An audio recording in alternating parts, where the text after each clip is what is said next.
Babes, listen. It's time to jump on into it with your pals Nat and Jess and catch up on all things women's health and fitness.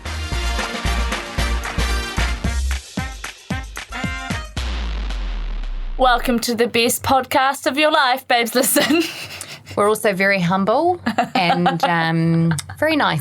Do you know I had someone yesterday in the gym say that they hear us on the radio all the time? And I was like, wow, people listen to the radio. That's great. Hey, Carlos is here. Don't be cheeky. No, it's just because I don't listen. Like, when I get into my car, it's either Spotify, yeah, you're the same, Spotify or Les Mills music for my classes, to learn for my classes. What do you listen to? Spotify. Yeah, there you go. I have had a couple of people say that they were searching for stations and they've come across Our voices and gone, that sounds like Jess. Oh, wow, that must be crazy. Yeah, so that was kind of cool. What do I sound like? Do I have like You sound like Nat. Yeah, but what's like what's, I don't know. Like for you, I would say you've got a soft, nice voice. Yes, which is kind why of a calming voice. We have to pull the microphone closer to me. Yeah, it's always way closer than just. But what do I sound like? Do I sound like, oh, yeah, that's a foreigner? That interesting. We haven't practiced this, by the way, in terms of like, what are we going to talk about today? No, we never do. The only thing that I can tell that you didn't grow up in New Zealand is that you accentuate different parts of the word, yeah. And I just think it's the coolest thing. I think you sound so That's very nice. cool. I don't think it's cool, but thank you. I love it. Do you get feedback on it, or do people That's why it's notice? not cool to me. Yeah, no, I've had feedback on it over the last how many years I've been here. I don't know. Tried to think, but don't know how many years. 2006 minus 2023. What is that? Or 2007 even. So it was like... As in, how many years ago was that? Yeah. 16? Okay, I've been here 16 years. In the 16 years, 17? I've had a good handful, maybe a couple handful of people saying, wow, you like have... you emphasize really odd parts of the words. Why is that? And I'm like, I'm French, babes. And then they go, bonjour. And you're like, I'm not here for you to practice on me. I did have a thought, though, because I'm currently planning to fly to the World Cup. Shout out to Polly, who was very, very helpful with me this morning because I don't know if anyone else has this, but I actually have anxiety about traveling, and we were kind of chatting about it this morning and working out, is it like a post-COVID thing? Part of the anxiety that I have, honestly, Nat, is that I'm going to be flying into, potentially with the boys, but flying into Paris, right? And I don't speak French. Yeah. And I get massive anxiety now about the thought of being in a country where I don't speak the language and not being able to ask for what I need, get to where I need to go. Never been a problem in the past. Yeah, because you've lived in countries where you couldn't speak. Do you think it's because you will be with your children alone? Like Greg won't be flying in with you? Do you think that might be part of the reason why? Because you don't have to just think of yourself, you have to think of these other two people.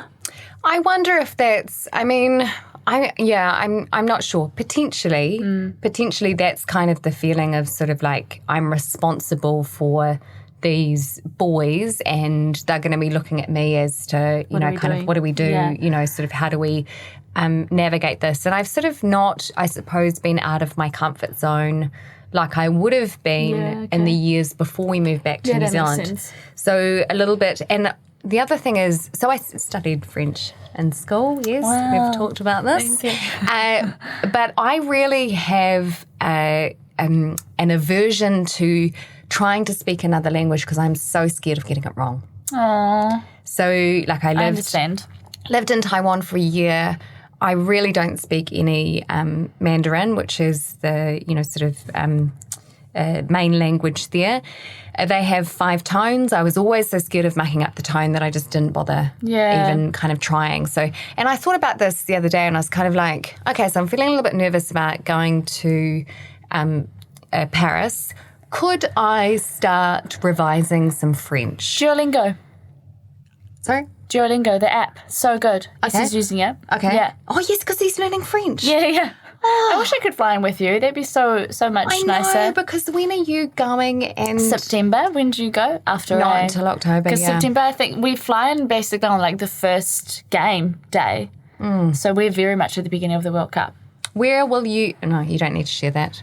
I don't mind. I don't think anyone's going to stalk me all the way in Paris. I mean, they might. Who knows? Just France. We'll just be in France. So starting in Paris and moving. Flying into Paris, and then sort of moving around. Yeah. Oh, But the games are all over France, aren't they? yeah, the pool games are sort of all over. The quarterfinals are in Paris, and the semis and the finals. But uncertain then how long we're going to be there. Yeah, of course. Yeah. So, yes. Well, I wish I could be there to help you. I know. I actually thought, Wouldn't that be fun? if I got really stuck, could I call Nat and get her to translate? Definitely, for sure. 4 a.m. I would do it. There you go. I'd so do that. I'd I'd heard be you like- speak French. Yeah, it's quite funny. Is it? I mean, Why? I think it's I just think it's interesting because last time I was in France, I went with Essie, Shani, my best friend, and her partner, and I was doing all of the ordering and stuff. And I remember, I think they were a bit like, "Whoa, that's weird. Like, we haven't heard you talk French ever before, and we've known you for this long." But also, I remember being like, "Yeah, it is a bit weird that I'm doing this right now." You know, like I did, just felt different. Really? Yeah, it does feel different. It's like it's so different. When someone says to you, "You talk funny," and you're like, "Bitch, I'm French," and then they go, "Say something in French." What's your phrase? When they say, I say, I'm not gonna. In French? No, I just say I'm not gonna. Just I'm not your monkey. Yes, bitch. yes, I like it. That's what I say. Yeah. No, I normally say, "Oh, you can learn somewhere else." Duolingo. Yeah, have you heard of this app called Duolingo? You should download it. Yeah. They're actually they've made this whole thing for people like you. What would be important for me to have language-wise to be able to get through being in Paris? Honestly, they'll speak English. You'll be fine. Really? Yeah, you'll be fine. I've been to Paris you'll before, go, but I don't know why I'm so uncertain about Paris is so touristy. it. Yeah, but they don't love speaking English. No, they don't. But, it's the World Cup. They're True. going to have to. There's going to True. be people coming from all over True. the world, And they do, I think, appreciate Kiwis because of this rugby. Like, the French love rugby. They do. Yeah. Do you know when we were in Paris maybe it was not Paris, maybe it was Italy. Someone asked, they were like, "Oh, you're from Australia." You know how they always say that? And you're like, "No, New Zealand." They're like, "Oh, All Blacks." And then they were like to Essie, "Are you an All Black?" Mm-hmm. And he was like, "Yep." Yep. Yep. And I remember being like, "Oh, sis, we're going with that. Okay, yeah." He said, "All right." He said, "All Black." You should try it. You should try it again. Try it this they'll be time. like, "Oh, what number? We'll watch you tomorrow night." Yeah. Why are you out and about? Shouldn't you be like, Sign this. training? No, it could be your day off. They go exploring on their day Actually, off. I could be his manager and charge people. Great idea. Yep. Make a some bit money. of Make some cash on the coins. site. Yeah. Take photos for them. Charge. And be like, give me some euros now. I know you have cash here. They do lots of cash. Like way more cash than we have in New Zealand. Yeah, New Zealand is a very card. You're not in Yeah. Carlos. It's a very kind of F-posty Pay wave. pay wave. Yeah, I wonder where it's at. But feel free to call me anytime. Thank you. I really appreciate that. Anyway, that's not the topic. The topic is not the World Cup. If you're going though, have fun. Imagine if we did a podcast on rugby. I think you'd vomit. I think you'd vomit right there and then. I think it's your whole life is around rugby that you do not want your Babes Listen life to be around rugby. It is at the moment. Jesus. Yeah, Anyway. but Babes Listen isn't. And it doesn't have to be No, because we're it talking does about not. other things. Talking about other things, such as I mentioned that I get a bit of anxiety trying to speak other languages because I'm so scared of getting it wrong that I kind of don't even bother trying. Kind of segues quite nicely into what we're chatting about today, which is fear of. And we're going to chat about a couple of things, but the first thing that we might talk about, if you're okay with that, is this fear of failure. Oh, yeah, for sure. Yeah, so maybe that's kind of where we started, sort of the fear of failure, and maybe try and work out, sort of like, can I get past this fear of saying something wrong so I can just kind of give it a go and then maybe start to.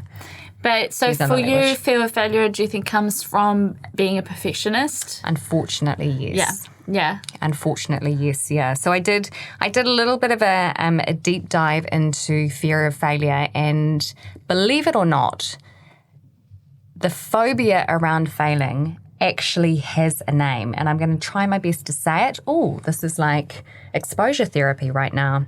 Oh. Oh, I listened to it before, and now how did it go? Do it. Atikiphobia is so that's not a CH. Yeah, it's kind of, it sort of throws you, doesn't it? Yeah. You know, it is an irrational and persistent fear of failing. And it can sometimes emerge in response to a specific situation, like trying to speak another language. In other cases, it might be related to another mental health condition, such as anxiety or depression. And there we go. While it's not recognised as a medical diagnosis, we can think of it as a sub-form of anxiety disorder. So it might manifest in extreme avoidant behaviour or very unhelpful procrastination. Might be related to being a perfectionist. Yes, we've sort of covered that before. And the reason why is that perfectionists have such high expectations of how they want things to turn out that they experience quite an intense fear about not being able to live up to those standards. So if you... that's a bit of you. It's a lot of me. Yep, it's a lot of me. So if you have kind of experienced this sort of fear of failure, or if you're kind of like, I don't know if that's really me, here are some signs. So if you believe that you don't have the skills or knowledge to achieve something, you might have a fear of not being good enough at it. So when's the last time you might have experienced that? Yes, so we were chatting about this not long ago, and that is... You and I? Yes. Oh, yeah. Yes. Okay. So we have recently... Oh, yes. Yes. Nat and I are... Sorry, I wasn't digging for that. Really? No, I wasn't. I was share. Oh, I appreciate how you got to this. Pushy here, all right. Not at all. I like it. So we are presenters for Les Mills, which means that we sort of 4 times a year get up and present new choreography to instructors, and it's a very cool gig and something that we're very proud to be a part of. There has been a fitness test recently as part of we are high performing, so therefore, let's kind of see where we're at with a fitness test, and some of the exercises that we did in it were... Do you want me to list it out? Yeah. Oh, really? Okay. I feel like this is kind of your area. The thing, listing it out? No, the exercises. The thing with this fitness test is it's timed, so you have to do it quickly, and it's a lot of volumes. It's a lot of reps, pretty much. So it's basically 50 of everything, and you can't just pick and choose the order. It's a certain order, and you have to get through a whole exercise before you move on to the next. So it's burpees, deadlifts. This might be the wrong order. Squat, press or thruster, push-ups, box jumps, and leg lowers with a bar in your, like a heavy bar in your hand. And then the weight is predicted as well. So there's specific weight for females and specific weight for males as well. Mm-hmm. Yeah, so and it's timed, so you're trying to do it as fast as you can. Yeah. So not an area of extreme confidence for me. Yeah. And so leading up to this fitness test, I was very much scared of not being able to do it well. Yeah, I understand that. Yeah. Or not, kind of not being able to, 50 push-ups on your toes, which... Yeah, that's the other thing. There's standards around like how low you should go for the push-ups, for the squats, how high the box jumps needs to be, and yeah. So that would be the most recent kind of experience. So what was your initial? Sorry, you finish. Being scared of failing. Yeah. So what was your when we first announced that we were going to have to do that? Your initial reaction was no. Yeah, that's it. No, I'm not doing it. No from a place of kind of like panic, as in not a no of like, no, I don't feel like it.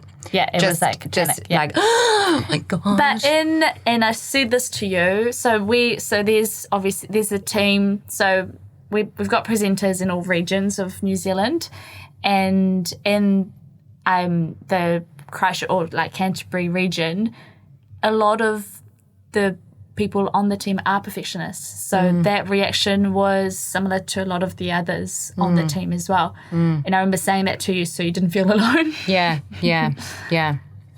Thank you. But then you overcame that and you did it. Yes, I decided that my goal was to finish it. Yeah. And that you did. And I did. And yes, I did. And I felt it in my body I had DOMs I'm not the only one either. I think a lot of the team I think everybody did pretty much. So we did it on Sunday. My body started to feel normal again on Friday. Yeah, no, same. Yeah, same. God, my hamstrings were so sore. Yeah, same. Like, the thing is, the point of it is that you're pushing yourself, right, to your absolute max. So everybody was very sore. You know what I mean? Like, that was the point. It was to take us outside of our comfort zone. Like, I remember tasting blood during it. Yum. You know what I mean? But that's just tell you that I wasn't cruising. It's not a workout if you're not tasting blood. Absolutely no, that's not the truth. Don't listen to her. She doesn't mean it. She doesn't mean that. But you know what I mean, though? Like, it's not like it was cruisy for anybody. No. No one found it cruisy. No, and I think that there is reluctance to go to that place for me. Like Greg would talk about it in terms of sporting kind of high performance is breaking the wall. So you hit the wall and you continue to push, and that kind of, you know, that's where people go into the real high performance kind of place. I don't do that with this type of thing. You know, also teaching classes on a stage, there's an element that's probably a little bit of a hangover from something like ballet, which is must always be in control, must always be okay, never look like you're putting too much effort into it, just be capable. And so potentially there's a little bit of a kind of hangover with that, where my relationship with teaching group fitness might be different to someone who's come from a sporting background. Yeah. So that's so interesting. Isn't it? Yeah. Because actually, you know, sort of, and interestingly, you know, perfectionists tend to be attracted to something like ballet, and then that ballet sort of reinforces the perfectionist tendencies. But that's not what we're talking about today. The other signs that you might, you know, kind of be scared of failing, that feeling that you won't be able to achieve your goal. So often, actually, you don't even try because you don't feel like you will be able to do well enough. Procrastinating. So that you don't even finish on time or you don't sort of do it. And managing other people's expectations. So you tell people that you won't do very well in it because you don't want to disappoint anyone. Oh, yeah. I do that heaps. Do you? Yeah. Where you kind of go, I'm going to be awful at this. Okay. I'm going to be so bad. I think so that no one thinks I'm going to be great and there's no expectations on me. And then dark horse, you come out and you're sometimes, I mean, it depends on what it is. Yeah. Champion breakdancer, something like that. Underestimating your own abilities to avoid feeling let down. So that's sort of like you're managing other people's expectations. You're also managing your own expectations and worrying that you will disappoint others if you fail. And, sort of that avoidance stuff around fear of failure. So you mentioned that you tend to manage other people's expectations. Yes. Yeah. So, wow, Nat, you're going to be so good at this fitness test. Yeah, I think I used to do it more than I do it now, but it's something that I've always done. Even going into tests and exams and things like that, I've always been like, oh, no, I'm really not feeling good about this. I'm not, even if I'm like, maybe I'm like comfortable with it and I feel like I'm going to be okay. I don't do it as much now though. Like I didn't go into this fitness test saying that, did I? No, not to me. You didn't. Nope. No. But also because I want to be more real than maybe when I was younger. You know what I mean? Like more real with like, how shit would it be if I was like, I'm going to be so awful. And you know deep down that you're like, oh, shut up. You're like, you haven't had an injury the last 6 months. You know what I mean? Like, that's discrediting you. Yeah. And of where you're at versus where I'm at. Yeah. You know, like I want to be real with my friends. Yeah, true. Yeah. So I don't want to be like, oh, it's going to be so hard, and then I end up getting this time, and you're like, screw you. Like, you were absolutely lying. You know. Yeah. Yeah, you pretended like we're on the same page, and actually that's not the case at all. Exactly. Like, you know what I mean? Because I'm not going to, like, I was, well, I'm always going to be real with you, with my friends. Yeah. You did do very well. Do you do that though? Like, did you ever manage people's expectations? Yeah, I think I do. I think I do it quite a bit. Yeah. Yeah. Even if you believe you're going to do well in this particular thing? Similar to you, I wouldn't pretend that I was going to do, like if I, like, say, university is a good example of this recently, right? So if I was going into a test that I had studied for, it wouldn't be that I'm necessarily hugely confident that I'm going to do super, super well, but I wouldn't pretend that I was worried about failing. Or pretend that you haven't studied it or when you have. Yeah, would not. Yeah, I don't think that's very fair. But yeah, it's a bit of a balance. And I wonder, you know, do you think any of that also is kind of almost like fishing for reassurance? Or fishing for probably. compliments or, you know. That's why I don't do it, because I don't want a compliment.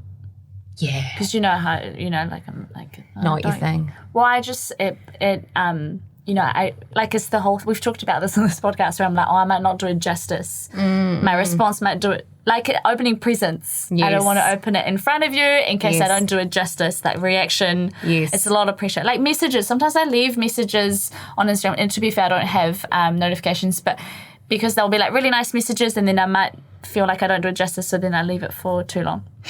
And then what do you do? Do you ever respond? Then I reply. Yeah, I do always respond. I always respond. But when I'm like in a good headspace. Full concentration. Do them all at once. Full. So what do you do if you are struggling with a fear of failure? Here are some tips and tricks that I've come across. Let's all use them moving forward. Okay. Is this for yourself? Yep. I just talking out loud really helps me to remember, which is why I do the podcast. Okay. So consider the outcomes. Sometimes thinking about the worst possible outcome and then coming up with a plan for how you'll deal with it can help reduce anxiety when you are pursuing your goals. Okay, so did you do that with a fitness test, for example? Yes. So what was the worst possible outcome? Slow. Was it not can't do it? I didn't. I knew I could push myself. Okay, that's good. Yeah, that's good. Yeah, I didn't believe that I would fail, as in physically I wouldn't be able to push myself. But I didn't think I was going to be, say, under 12 minutes. I knew I wasn't going to be under 12 minutes. I didn't want to embarrass myself, but managing the expectations was sort of like, okay, so I will not be one of the faster ones in this group, and that's okay. You know, nice. That was kind of my thing, and that's not normally how I think. It's either if you do it, you need to be good at it, or you don't do it, because you don't risk, you know. Not looking, well, not, Don't risk being shit. Yeah. Because being shit at something is like the worst possible. Worse than not turning up would be to turn up and be bad. So I had to change that thinking. And you did, and so quickly too. Yes, I did. Yeah. Thank you for your support. I'm so proud of you. Yeah, thank you for your support in doing that. Focus on the things you can control. So instead of worrying about aspects of the situation that you have no power over, focus your energy on things that you can control. So what could you control then? If we're still using the example of the fitness test... Are you over it, are you? No, I can't think of anything else. So it's kind of a nice one to use. Well, that's because it's the most recent thing. Most recent. Yeah. So and actually this is a great example of this is how I thought about it. What did I do to think differently? Yeah. The thing that I knew I could control was doing it. I knew I could push my body. Yeah. What I can't control is how quickly I can get through those reps. I didn't feel like that was in my control. I can't control the outcome, which is the time that it takes me to do it. But I knew that I could break it down and I could get through it and I could stay committed to it. So I was kind of like, that's all I'm wanting to do in this situation. Is do it. Finish it. Is finish it. Plan ahead. When you are facing a challenge that might trigger your fear of failing, work on developing alternative plans just in case your initial efforts don't go as planned. Having a plan B or a plan C can help you feel less anxious and more secure. We didn't really get that option then, did we? Not so much. And then redefine failure. This is really important. So change how you think about failure. Yeah. Failure is a part of life and can be an important opportunity to learn and acquire new skills. Yes, it can be disappointing, but maintaining a healthy perspective, towards that experience of failing will reduce the fear that you have about failing. Yeah. But like, I guess, what was that one? Reword it or reframe it. Yeah, reframe it. That's so important because, like, in this case with the fitness test, sorry if you're over that, That's right. to do it slow is not failing, so you reworded that. It was just the fact that it's not the outcome you wanted. But you obviously went through all of those steps and thought about what is failure. What is failure? Maybe perhaps not turning up when you can, but you turned up and you did it anyway. Yes. So that's success. Yes, and that's redefining it. Yeah.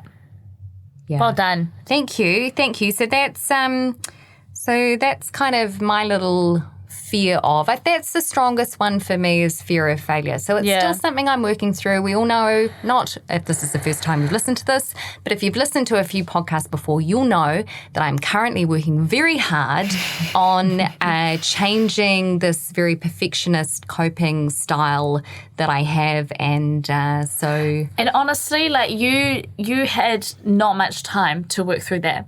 Week and a half. Like we had, that's how much notice we had. So you couldn't train for this. Like, they say you could put steps in place. You couldn't do that because what are you going to train in a week and a half? Nothing. Like you can't. Well, the only thing you'll do is risk overtraining and then not being able to perform. Like this, yeah. So because you know about fitness, you know that there was nothing you could do at this point, because it was too close. But you did that so quickly. Yeah. Thanks, friend. Yeah.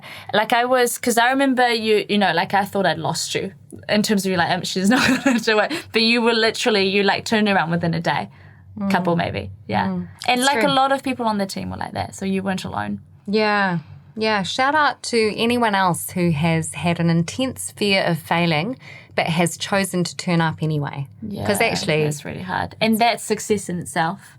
Oh, Ellen, look at that. She's very good, isn't she? She's very good. What's your fear of? I knew you were going to be like, your time to share. I'm sick of sharing. Yeah, your turn. I'm sick of sharing. Yeah. Well, mine was fear of uncertainty, wasn't it? Is that what I said to you, eh? Yeah, pretty sure that's your thing. My research isn't as in depth as yours. I'm more going to speak on the fact that I know I've got a fear of uncertainty and how I cope with it. And I can talk about where it comes from, maybe. I don't know. Yeah, for sure. What'd you come up with? Do you have a fear of uncertainty? I never used to. I think there might be a little bit now, but it's not about me right now. It's about you. Tell us about fear of uncertainty. We can both yes, share. we can. What Are you is... feeling vulny? A little bit, yeah. A little bit. Fear of uncertainty. So when the brain is constantly trying to predict what will happen next, allowing it to prepare the body and mind in the most effective way possible. But that can be debilitating when it's like that all the time, even for really minor things. So I think there's like a healthy, there's a bit of a spectrum, like having fear of uncertainty based on, I don't know, you're walking through a very dangerous part of town, then probably quite good to have that fight or flight feeling come through. But it's more when it's like coming up with small little things like, what's tomorrow going to look like? Say I've got a course. What is tomorrow going to... when am I going to have time to have lunch? Like, am I going to have time to have lunch? What time are we going to do this? Like that's where it gets in the way of your life. So you're kind of on edge Yeah. for everything. Yeah. So that's not me though. Like I don't think I've got that extreme. No. But I've got it in some cases. For example, what would be like... I think in general, I'm a planner. So I like to know what's going to happen, and I like to visualize things. So if something's going to happen or if something's new, I like to visualize it and kind of plan it. And it's hard if I can't plan it. Oh. You know what I mean? So what I do, for example, and this is where it gets straining. For example, there's like 5 different scenarios that things could happen. In my mind, I will plan every single scenario in detail. And that's not good for my head. Well, how do you have any headspace left for anything else? Well, it just means that I don't sleep. Yeah. So I wake up in the middle of the night, say 3 a.m., and I'm just thinking about what if this happens? What if that happens? I need to plan this and this and this and this. So my therapist told me to, and I think maybe I said last time, to do things like having a notebook next to me and writing things down, which has been helpful. But I think probably the most helpful thing she's given me was which is also what I found on my my quote mark research. This is just Googling. Kind of think about, kind of question your assumptions. So like, how logical is this, that this is going to happen? You know, like, do you need to go in that much depth, or am I being irrational? Okay. You know what I mean? Okay. Does that make sense? Yeah. Is it like,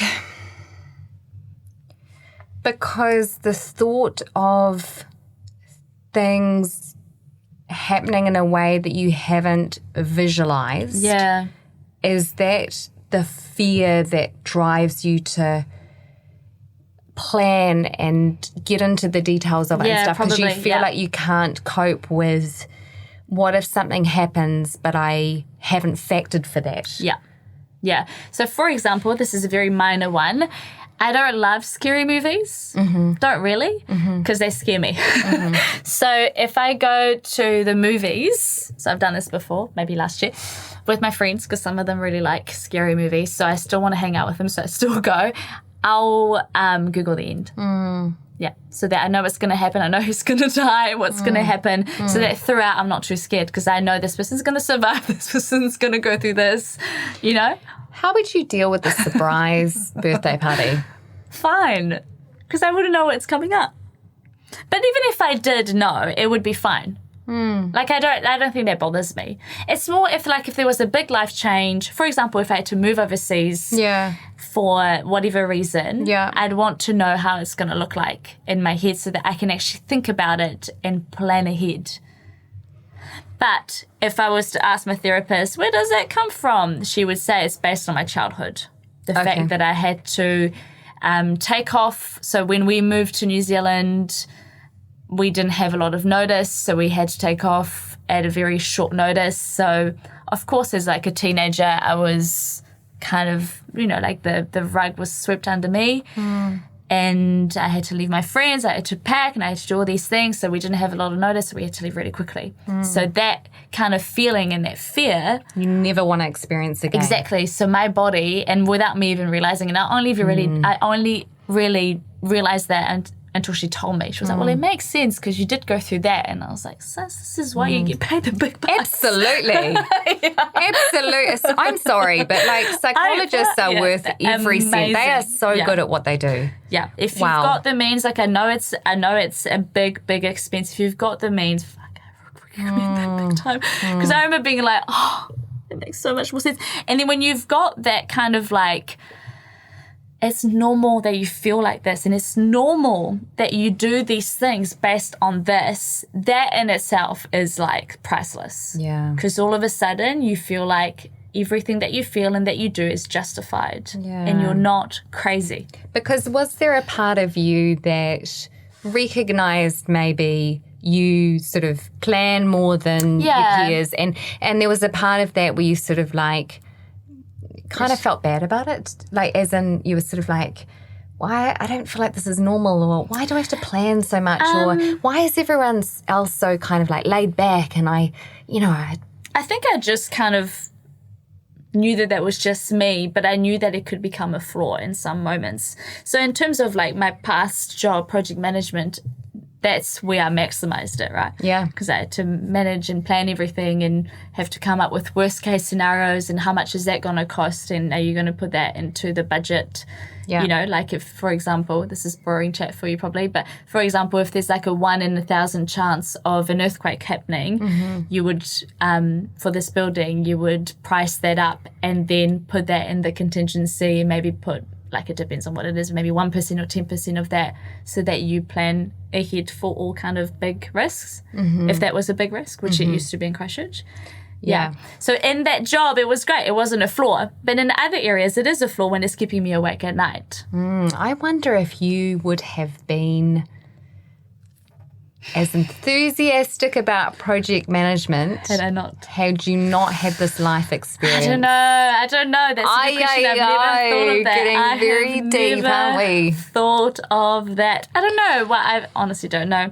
I think probably based also on the relationship I have with my mum.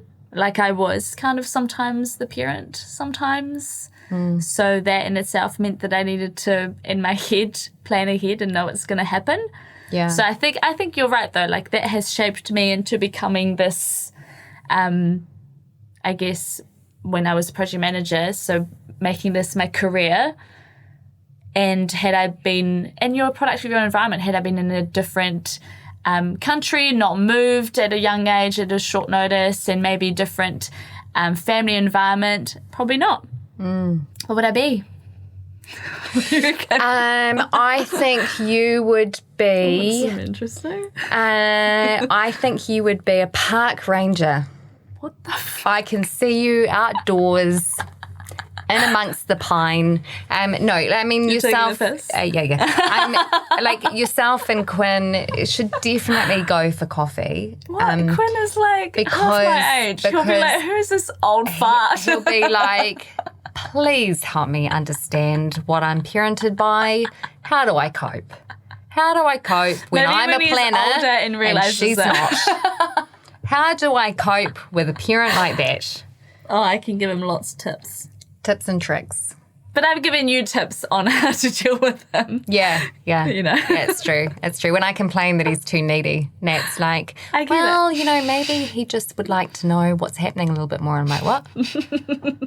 Don't you like spontaneity? On the fly. I do say, okay, Dad, to him a lot. Okay, Dad. He's like, are you going to put that away? I'm like, okay, Dad. What, like tidying up the house? Oh, I don't know. Sometimes he's just, no, he doesn't tidy, but like, I don't know, like I would have put my jacket, you know, down or something and he'll be like, what are you going to do with that? And Oh my, really? Yeah, I don't know. I think he's just real controlling. This is my youngest.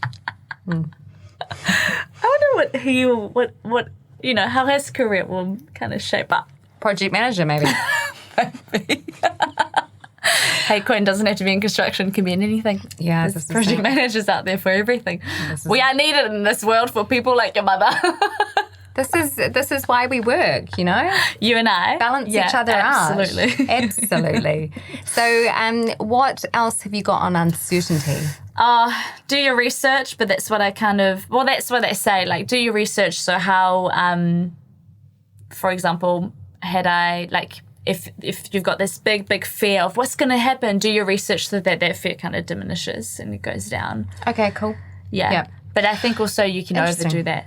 Yeah, interesting, because I was going to say, that's... Okay, so instead of kind of, you know, sort of like loosening the reins and just sort of, you know, kind of being a bit more relaxed and going with whatever happens, it's sort of encouraging you to get the knowledge so that you're less anxious about that uncertainty. Yeah. Interesting. I think there's moments where you can put yourself, consciously put yourself, and you know what, I'm just going to let this one flow. So that would be dealing with that fear of uncertainty. But I think if you do it knowingly, you know, like, okay, this time I'm not actually going to, but then it's hard. You can't be like, I'm not going to think about it. Well, you know what? I'm like awake at 3 The thing is, from what you're describing, you could potentially be the type of person that would end up as a bridezilla. Yeah, but I was not. So that was a conscious decision on your part. When I was 10 years old. from that birthday Never party again that am I I planned. going to expect a party to be decent in any way. I don't ever want to be disappointed with that again. Yeah, expectations real low. The thing is, if you're someone that's planning your wedding or that's, about whatever, if you all that matters that you have fun. Mm-hmm. As the bride and as the groom. It's all that matters that you have a good time. It's for you. It's not for your mum, your mother's friend's child. It's just for you at the end of the day. You don't need to show off. You don't need to, it's just, you've got to be happy. And I think that's what I put it down to. So like, if you're having a good time, and that vibe carries out, Yeah, it does. to everyone else as well. But you're right. Wasn't it the best time? Although you had to look after Greg. Wasn't it the best time? It was. Greg had the best time of his life. I had to drag him out like a child. I had to dance him out. Yep. It was a whole I helped Jess get Greg out by dancing him out of the room. covert operation. Yep. Yeah. He you know what? Like, let's dance that way. To his credit, like he loves to party. Like, as And in, he's great at it. And he's so happy. Yeah. He's just so happy. And and yeah. And he was so gutted to be taken away from their wedding. And I was opening the gym the next day. That's why I had to leave And that means early rise. Yeah. And so that's why I had to leave at sort of a decent hour. So and he was not Didn't he impressed. hide the keys or something from you? Or no, he didn't tell you where he parked the car? Yeah. And he this didn't is tell me like where he in parked. Sumner. Oh my God. Yeah, that's all right. Yeah. It was a great time, and so nice for you to not have to not need to kind of be on top of everything in that moment. So you could just kind of be present and enjoy it, and all of that. It's interesting. You talked about what helps you is visualizing what will happen. Yep. So you like to kind of look ahead and sort of imagine what will happen. I struggle to imagine what will happen. I don't tend to kind of think ahead and imagine how things will happen because You have said that before, eh? yeah, I like to kind of sort of deal with it in the moment a little bit more. Because you can't visualize, so you need it right there to be able to visualize it. Yeah, and I get just, kind of even a week ahead feels a very, very long way away. So and I think that's probably why I've put off booking, to go to the World Cup as well. It's sort of but it's so far away. This sounds so morbid, but what if I'm not even alive then? Why bother planning ahead? You never know what will happen. You never know. Yeah. I think, I get it. It Carlos seems is very agreeing. much Yeah, very just similar. I'm probably more. I said this to Laura, one of my best friends, and she said it's so cool because you're often very in the moment. Yeah, that's true. Yeah. I don't tend to think about the past too much, and I don't tend to think about the future. The downside of being very in the moment, great when you're in a good mood, things are well. When you're not, it's really hard to imagine things getting better. Oh, true. And it's really hard to look back and go, there's evidence that I've been through a tough time and I've come out on top. So you're kind of you're in the moment, but the moment's not good. That's the downside. Yeah, I see that. So there's downsides to both sides, really. Yes, and I guess it's just how much does it impact with your life? Exactly, because that's the thing. You can use it to your own strength, right? For me to be able to do research and look into something deeply is great, as long as it doesn't get into the way of me being able to sleep and function and all of that. And also not miss the moment. Yeah, Because if you're Yeah. always thinking about what could potentially come up, Yeah. and needing to plan and visualize, then how much energy do you have to actually notice what's going on around you? The changing leaves on the tree, That's what I've got you for around. example. That's what I remind you to do. Look, Nat. Actually, I did say to Greg the other day, why are there buds on this tree? We're going into winter. And he's like, what? Keep walking. I think he felt like he'd taken the toddler out for a walk. Do you know, probably like about once every couple of weeks, maybe sometimes even more often, every time we're in the car driving home, Essie's like, aren't cars incredible? Like, we're in these little boxes and we're all just driving around and we're into these like little moving boxes. Isn't that crazy? And I'm like, oh, here we go again. Like, and then honestly, last week I was like, you said the same like a week ago. And he's like, yeah, but they're insane. We've come up with these like cars and like you and I are going to this destination and these people are going wherever and we're all just moving and doing our own thing. And we've got our own little climate in this car. Like, I can set it to 20 degrees and that's its own climate. And I'm like, good bloody chat. That's interesting, because if you think about that, someone else could put the aircon on in winter and be freezing, and that's their world. That's microclimate right in there. That is They like fascinating. the cold, she likes the warm. I'm going to think about that the next time I'm driving. Honestly, you and Essie just spend more time together. You would like talk for hours. I don't think anyone would just ever come listen. up for air, I'll be honest. You know what I mean? Like, I think we'd go deep, and then 2 days later, you'd be like, you going to go home? Are you going to eat? Are you going to... Yeah, I'll tell you, you're going to go home. Time for you to leave. Your Uber's here. I've organised one for you.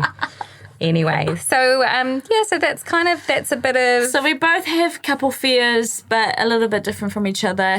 Pros and cons on both sides, really. Yeah. Would you say? Yeah, for sure. I mean, I don't know which I would pick if I had to pick one. I don't think you do. I would probably pick neither.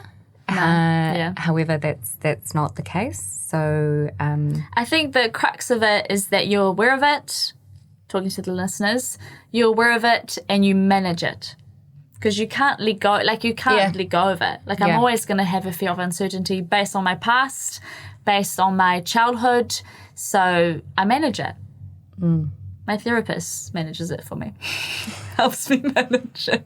She's like, well, that's normal based on that. And I'm like, how did you make that connection? it's though? incredible. How? Isn't it? It's actually, it blows Do you think my about mind. her brain? Like I'm always like, how did you do? I guess they've seen so many different scenarios and they're like, you're not that special. Well, I mean, they study... Yeah, true. Yeah. This might be new to you, but it's certainly not new to me. I've seen it. Yeah. Textbook fear of uncertainty sitting across me right now. I mean, the thing is that they go through a huge amount of study. Yeah. And, the selection process to even go into that postgraduate study is pretty extreme. As in, not many people actually get to go and become psychologists. So they're pretty special at what they do. Yeah. Preach to the psychologists out there. As we've said before, big fans of our psychologists. Do you know what we didn't do at the start? I didn't even ask you what you've been up to and how you've been. Because I think it's Tuesday. This is, because like, how's your For week us, been? it's Tuesday, yeah. Is kind of like, how's your Friday. day and a half been? Yeah, how's that been? How's your last day and a half Well, been? how's your since we last recorded, maybe? Since we last recorded, pretty quiet weekend. It's hard to even remember. What have you been up to? Let me think. Well, we both did shapes training, so... Oh, yes, that's right. That's right. It was just an online thing for this class that's new, coming back onto Les Mills. It's boring chat. But, we both did that. So we did that together. And I had this filter on, because it's on Teams, right? I had this filter on of this fancy house, right? And Jess thinks that I'm house-sitting. That's true. I was like, do you like my house? She's like, I actually thought you were house sitting. True, I did. Do you know Holly said that she thought I had gotten new curtains and my couch looked really nice in the back? I was like, sis, my house does not look like this. Wait till I turn the filter off. All of a sudden, Nat's in a place where she's like by the beach and she's got this incredible view. She's got a whole lot of new furniture and flooring and a lot more space. And I was like, she didn't tell me she was house sitting. I think Polly thought the same as well. But no, she said she thought my house looked really fancy, and that she was like, "Geez, I should ask her how much she charges her clients because she's a PT as well." That's very funny. That's actually very funny. Until I like move around a bit and you can see us all like jittery around. Yeah, when you started moving, I was like, oh, that's the background. Anyway, we did that. I'm on to you. Well, my background was so boring otherwise. It was just the wall. The really cool thing is that, so there were a large number of people that did this sort of training, upskill, and I logged on with my video on. And then, at some point, you sort of see that actually a number of people haven't got their video on. So, at some point, I was kind of like, well, I'm going to turn that video off because I might want to scratch my nose or, kind of, I don't know. Whatever Whereas I want to do. I just wanted to show off my house to everyone. Nat never turned a video off. She never turned a video off, and I swear she, at one point, was the only person with it on. It's not true. That is a bloody lie. She's lying to you. Don't ever trust I ended up with a split screen of the person taking the trainer. Because you would have picked. No, I didn't. No, I definitely was never the only one because I could see everyone else's Jess. Screen. I think it was your view. You had your favourite person in the world, me, and the speaker. I just wanted to check out her house a little bit more. My new house. Yeah. Like my house sitting. If I had a house like this, I'd invite you over all the time. What a fancy house, eh? You don't need a fancy house to have people over. It's never about... I mean, you're welcome over anytime if you want the invite. Listen, it's always about, do you make people feel welcome? That can be, in a tent. It can be in a penthouse. It's not about, If I lived in a tent, I don't think you'd come over. You'd be too cold. Not when it's raining, I wouldn't, I'll be honest. Exactly. Yeah. So when I have a fancy house, you can come over more often. When's the last time you went camping? Oh, since I was a child. Really? I really love camping, but Essie really doesn't. So that's why we have a... What about you?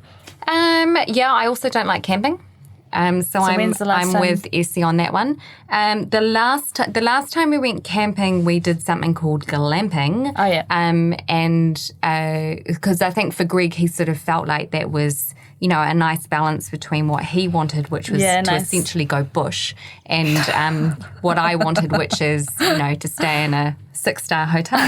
And we did it in Italy, and I am such a brat. I complained the whole time. Oh my God, Jess. I'm such a brat, and yep. So that's my story. Previous to that, I did a safari in South Africa in Kruger, and we ended up sort of staying overnight in tents and stuff.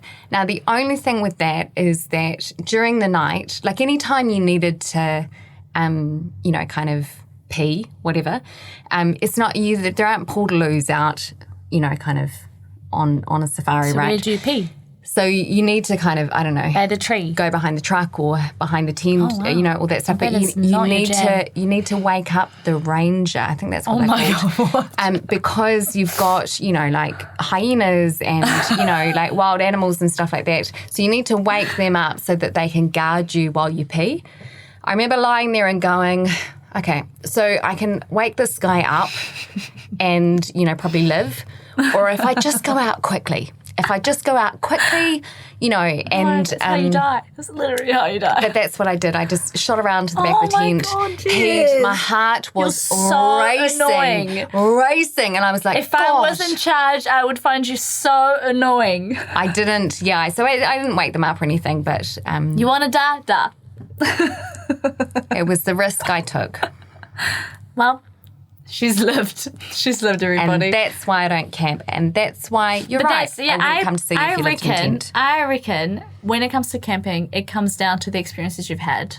Because I have had some good experiences camping, and I think that's why I like it, because I've got good memories, Yeah. Whereas Essie, I don't think had good experience, or like it wasn't like that comfortable, whatever, Anyway, we need to wrap up. Another week, another potty.